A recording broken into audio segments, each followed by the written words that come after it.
টাঙ্গাইলের মধুপুরে উপজেলা নির্বাচনকে কেন্দ্র করে আওয়ামী লীগের দুই গ্রুপের সংঘর্ষে 10 জন আহত হয়েছে। গতকাল মঙ্গলবার রাত 10:30টার দিকে মধুপুর বাস স্ট্যান্ডে এর সংঘর্ষের ঘটনা ঘটে।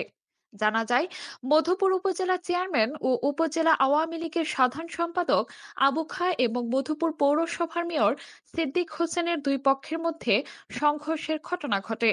এদিকে উপজেলা আওয়ামী লীগের সাধারণ সম্পাদক আবু খা বলেন, আমরা মধুপুর বাস স্ট্যান্ডে প্রচারণা চালাচ্ছিলাম। তখন মেয়রের লোকজন আমাদের শান্তিপূর্ণ প্রচারণায় বাধা দিয়েছে। এ সময় আমরা এর প্রতিবাদ করলে আমার 6 জন কর্মীকে মারধর করে। এখন তারা খাটাইলের একটি হাসপাতালে চিকিৎসা নিচ্ছে। তবে অপরদিকে মধুপুর পৌরসভার মেয়র সিদ্দিক হোসেনের মুঠোফোনে কল করলে তাকে পাওয়া যায়নি।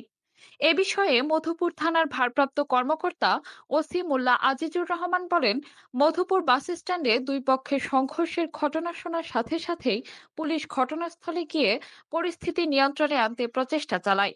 কিন্তু পরে তারা যখন থামছিল না, তখন 4 রাউন্ড টিয়ার শেল ছোড়া হয়। তখন সংঘর্ষকারীরা ছত্রভঙ্গ হয়ে যায়। এখন পরিস্থিতি শান্ত, তবে কেউ এখনো এ বিষয়ে কোনো অভিযোগ দায়ের করেনি।